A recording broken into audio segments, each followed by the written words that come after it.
if you're obsessed by memories of the past, more than 18 months old, and most of those are negative, anxiety provoking most often, then there's a lot of you that's stuck in the past.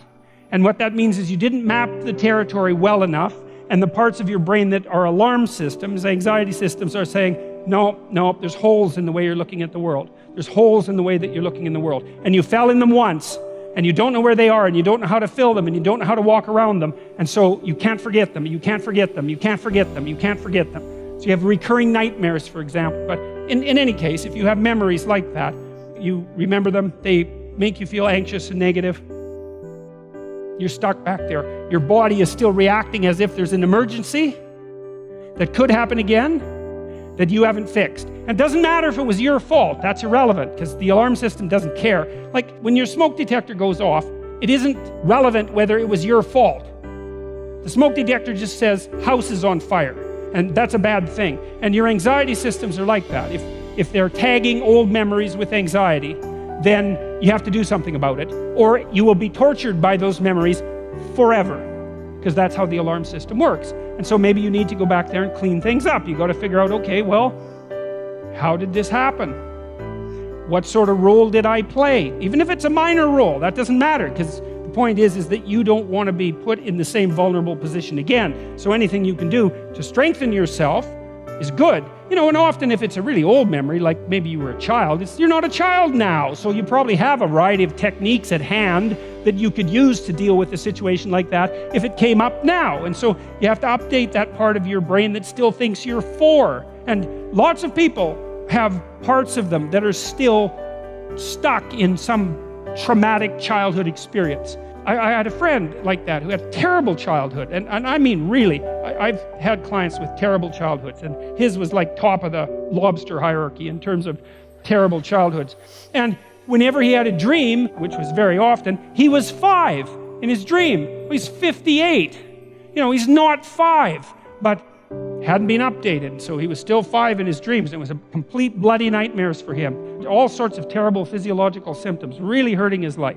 He couldn't get himself updated, and he's much older in his dreams now, by the way. He's up to about 45, so which is way better than 5, you know, because you can't fight back when you're 5, but you can fight back when you're 45, especially if you have some, you know, some experience at your disposal. If it's an old memory and it still bothers you, it means that you haven't decomposed that experience sufficiently to detach it from emotion. So imagine when something terrible happens to you, you don't understand it. So then you might say, well, if you don't understand something that's happening to you, how can it be terrible? Because doesn't terrible mean that you understand it? And the answer is, well, you understand things in stages. And the first way you understand a terrible thing is by freezing in terror or running. That's the understanding. It's not conceptual, it's embodied and emotional.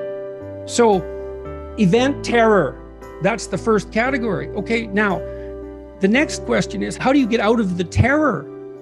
Well, you realize that nothing truly dangerous is happening. Well, what if something truly dangerous did happen?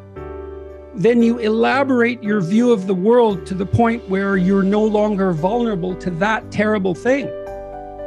And that's extremely difficult. So the memory of something terrible stays terrible until you effortfully process it and decompose it into, well, often into a much more sophisticated map of the world.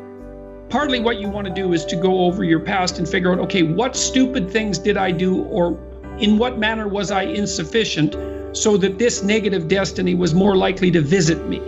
Now, you don't assume that everything that happened to you was your fault or under your control, because everything isn't your fault and everything isn't under your control.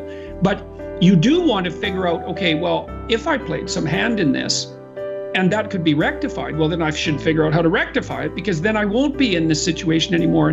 You know, you talked about the bully victim who invites more bullying. It's like, well, if you've conducted yourself in a manner such that you've attracted the attention of bullies and you haven't stopped doing that, then you're still going to attract the attention of bullies. And so your mind is very alert to such things. It's always looking for where you're weak and vulnerable and warning you about it. And And it's just an alarm bell, right? It isn't necessarily a problem-solving mechanism. And so alarm bells might be going off in your head all the time, and that's very unpleasant. But the difficult process of articulating it and thinking it through can free you from that.